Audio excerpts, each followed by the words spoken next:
ভারতের আর্থিক বিকাশ অনেক দেশ সহ্য করতে পারছে না, আর তাই আড়াল থেকে ভারতের বিরুদ্ধে যুদ্ধে মদদ দিচ্ছে এরা, মন্তব্য মোহনবাগান সচিব দেবাশিস দত্তর। অত্যন্ত দুঃখজনক। আমাদের ইকোনমিক্যাল গ্রোথ এত ভালো হচ্ছিল, ইন্ডিয়া এখন 4th লার্জেস্ট ইকোনমিক গ্রোথ হয়েছিল ভারতবর্ষে, এই পৃথিবীতে, এবং যে গতিতে ভারতবর্ষ এগোচ্ছে তাতে আরো দ্রুত এগোবে। আমার মনে হয় সেটাও একটা বড় কারণ। অন্য অন্য আমাদের কম্পিটিটিং দেশও চায় না যে ভারত তাড়াতাড়ি এগিয়ে যাক।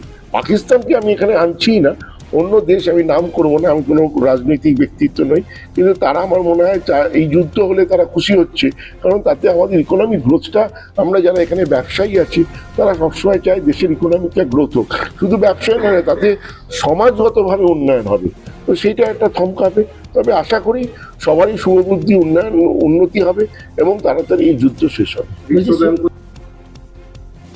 মোহনবাগান টিমের পারফরমেন্স যথেষ্ট ভালো, টুটু বোস বৃত্তি তুলল, আবার সভাপতি পদে তাকেই সমর্থন করব।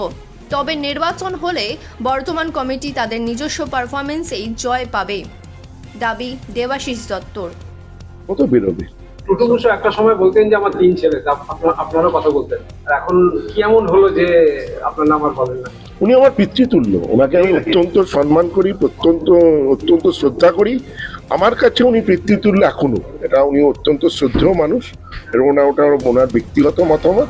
আমার কাছে খুব সম্মানীয় মানুষ, শ্রদ্ধেয় মানুষ, এবং উনি আমার সভাপতি এখন আছেন, উনি ছিলেন, এবং ফিউচারও যদি আমি জিতে আসি ওনার নামই আমার সভাপতিতে আমি প্রস্তাব করে প্রচারের জন্য সভাপতি পদ ছেড়ে দিয়েছেন। সেটা ছেড়েছেন, কিন্তু এখনো তো আমাদের কমিটি সেটাকে অ্যাকসেপ্ট করেনি, তাই জন্য উনি এখনো সভাপতি আছেন। অঞ্জনদা আমাকে একটা কথা শিখিয়েছে, নাথিং ইজ স্ট্যাটিক। আজকে এই মুহূর্তে কোনো সমঝোতার সম্ভাবনা নেই, ফিউচারে কিন্তু হবে কিনা সেটা আমি তো অ্যাস্ট্রোলজার নেই যে আমি এখনই হাত গুনে বলতে পারবো।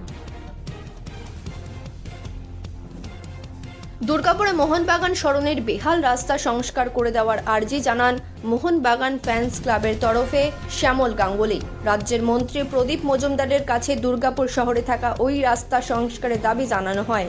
একই সাথে শ্যামল বাবু জানান, দুর্গাপুর সহ আশপাশ জেলাগুলি থেকে প্রতিভামান ফুটবল খেলোয়াড়দের এবার তুলে আনার কাজ করবে মোহনবাগান ফ্যান্স ক্লাব। একটা রাস্তার নাম গভর্নমেন্ট কলেজ থেকে আইটিইউসিটি পর্যন্ত রাস্তার নামটা দুর্গাপুর মোহনবাগান এভিনিউ করা হয়েছে। প্রায় দীর্ঘ 3.5 কিলোমিটারের রাস্তা।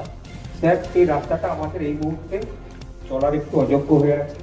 যদি সম্ভব হয় এটা যদি প্যাচ ওয়ার্কটাও করিয়ে দেওয়া যায়, তাহলে স্যার সাধারণ মানুষ বা প্রত্যেকে যারা ওখানে রয়েছেন তারা প্রত্যেকেই উপকৃত হবে।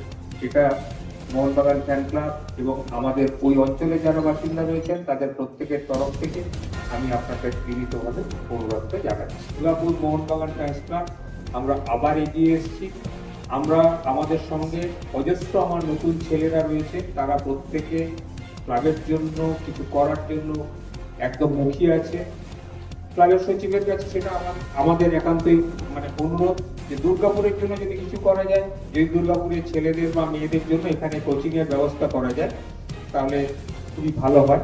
এবং আমরা আমাদের এখান থেকে দুর্গাপুর ফ্যান্স ক্লাবের পক্ষ থেকে ধরুন লজিস্টিক সাপোর্ট যা লাগবে, কোচ থেকে শুরু করে সবকিছু সবটা আমরাই দেবো। শুধুমাত্র আমরা চাই আমাদের প্রিয় ক্লাবের ব্যানারে দুর্গাপুর বা এই সংলগ্ন অঞ্চলে যে সমস্ত ছেলে মেয়েরা রয়েছে তাদের উন্নতির জন্য ক্লাব কিছু করুক।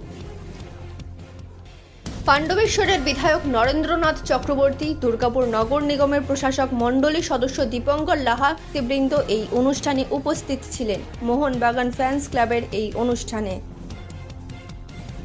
দুর্গাপুর থেকে অনুরাধা সেনগুপ্তের রিপোর্ট, খাঁটি খবর।